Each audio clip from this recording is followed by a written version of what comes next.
నమస్కారం. నిన్న 10:30 గంటలప్పుడు చిల్లపేట జంక్షన్ దగ్గర ఈ కోళ్ళ బుచ్చయ్య చౌదరి అని ఆయన కొంచెం ఏజ్డ్, అది కొంచెం అతనికి హియరింగ్ ప్రాబ్లం కూడా ఉంది.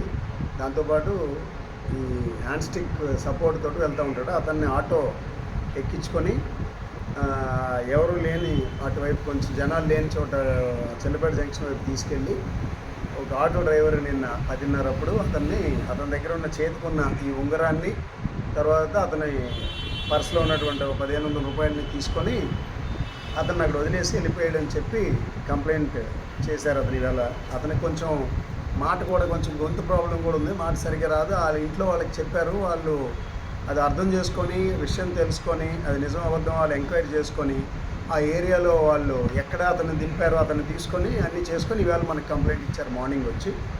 సో మనం కేసు రిజిస్టర్ చేసాం. రిజిస్టర్ చేసిన తర్వాత ఎంక్వైరీస్లో ఆటో మీద ఒక అతను వచ్చాడనేది చెప్పింది. దీని మీద ఆ ఆటో నెంబర్ని మనకి ఇన్ఫర్మేషన్ వచ్చింది.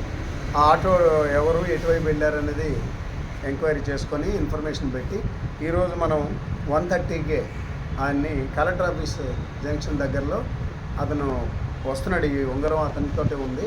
ఇది పట్టుకొని బహుశా ఇది డిస్పోజ్ చేయడానికి వస్తున్నట్టున్నాడు. ఇతను కూడా పాత నేరస్తుడే. అతని పేరు Tadi Ravi, son of late Satyarao, Maddi వీధి, మధుపాడ, గజపతి నగరం మండలం. సో ఇతను ఇంతకుముందు కూడా 1 టౌన్ పోలీస్ స్టేషన్లోనే ఒక ఏజ్డ్ బాగా వృద్ధురాలి దగ్గర కూడా ఇలాగే చేశాడు ఇంతకు ముందు ఒకసారి.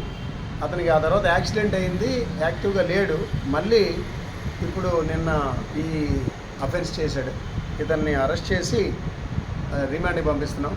ఈ కేసు వాళ్ళు చెప్పిన వెంటనే రెస్పాండ్ అయ్యి ఇమీడియట్గా కేసు నమోదు చేయడమే కాకుండా వెంటనే గంటల వ్యవధిలోనే మా క్రైమ్ ఎస్ఐ తారకేశ్వరరావు గారు, వారి సిబ్బంది శంకరు, శివ, తర్వాత అచ్చిరాజు, గౌరీశంకర్ వీళ్ళందరూ కలిసి ముద్దాయిని పట్టుకోవడం, అతని దగ్గర ఈ ఉంగరాన్ని రికవర్ చేయడం జరిగింది. అతన్ని అరెస్ట్ చేసి రిమాండ్కి పంపిస్తున్నాం. ఆటోను కూడా సీజ్ చేయడం జరిగింది.